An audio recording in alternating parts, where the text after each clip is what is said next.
ಜನಗಳನ್ನೇನು ಕಬ್ಬಿನ ಜಲ್ಲೆ ಅನ್ಕೊಂಬಿಟ್ಟಿದ್ದೀರಾ? ಹಿಂಡಿ ರಸ ತೆಗಿಯಕ್ಕೆ ಎಷ್ಟು ಅಂತ ಹಿಂಡ್ತೀರಾ? ಈಗಾಗಲೇ ಹಿಂಡ್ಬಿಟ್ಟಿದ್ದೀರಾ ಕಣ್ರಿ. ಜನದಟ್ಟಣೆ ರಸ್ತೆ ಮೇಲೆ ಕಡಿಮೆ ಆಗ್ಲಿ ಅಂತ ತಾನೇ ನೀವು ಮೆಟ್ರೋ ಮಾಡಿದ್ದು. ಜನ ಸ್ಕೂಟರ್ಗಳನ್ನ ಮನೇಲಿ ನಿಲ್ಸ್ಬಿಟ್ಟು ಮೆಟ್ರೋ ಹತ್ಲಿ ಅಂತ ತಾನೇ ಮಾಡಿದ್ದು. ಏಕಾಏಕಿ 100% ಜಾಸ್ತಿ ಮಾಡಿದ್ರೆ ಜನಕ್ಕೆ ಎಲ್ಲಿ ಹೋಗ್ಬೇಕು ದುಡ್ಡಿಗೆ? ನೀವು ರೇಟ್ ಜಾಸ್ತಿ ಮಾಡಿದ ತಕ್ಷಣ ಸಂಬಳ ಜಾಸ್ತಿ ಮಾಡಕ್ಕೆ ಅಲ್ಲಿ ಕಾಯ್ಕೊಂಡ್ ಕೂತಾರೇನ್ರಿ?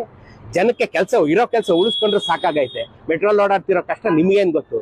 ಹೋಗ್ಲಿ ಗಾಡಿ ಓಡಾಡೋದ್ರೆ ಗಾಡಿ ತಗೊಳಕ್ ಆಗುತ್ತೇನ್ರಿ? 1.4 ಲಕ್ಷ ಕಂಡ್ರಿ ಒಂದು 2 ವೀಲರ್, 100 ರೂಪಾಯಿ ಪೆಟ್ರೋಲ್. ಗಮನ ಆಯ್ತಾ ನಿಮ್ಗೆ?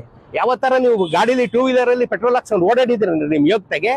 28 ಜನ MLA 4 ಜನ MP ಇದೀರಲ್ಲ, ಶೇರ್ ಮಾಡ್ರಿ ನೀವು. ನಮ್ಗೆ ಯಾಕೆಲ್ಲ ತಲೆ ಮೇಲೆ ಹಾಕ್ತಿರೋ? ನೀವಿರೋದಕ್ಕೆ ಶೇರ್ ಮಾಡಿ.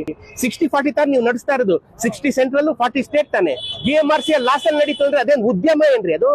ಸರ್ಕಾರ ನೀವು ಜನಕ್ಕೆ ಕೊಡ್ತಿರೋಂತ ಉಪಯೋಗ ಕಣ್ರಿ ಅದು. ನಮ್ಮ ಹತ್ರ ಟ್ಯಾಕ್ಸ್ ಕಲೆಕ್ಟ್ ಮಾಡಿ ನೀವು ನಮಗ್ ಕೊಡ್ತಿರೋಂತ ಉಪಯೋಗ ಅದು.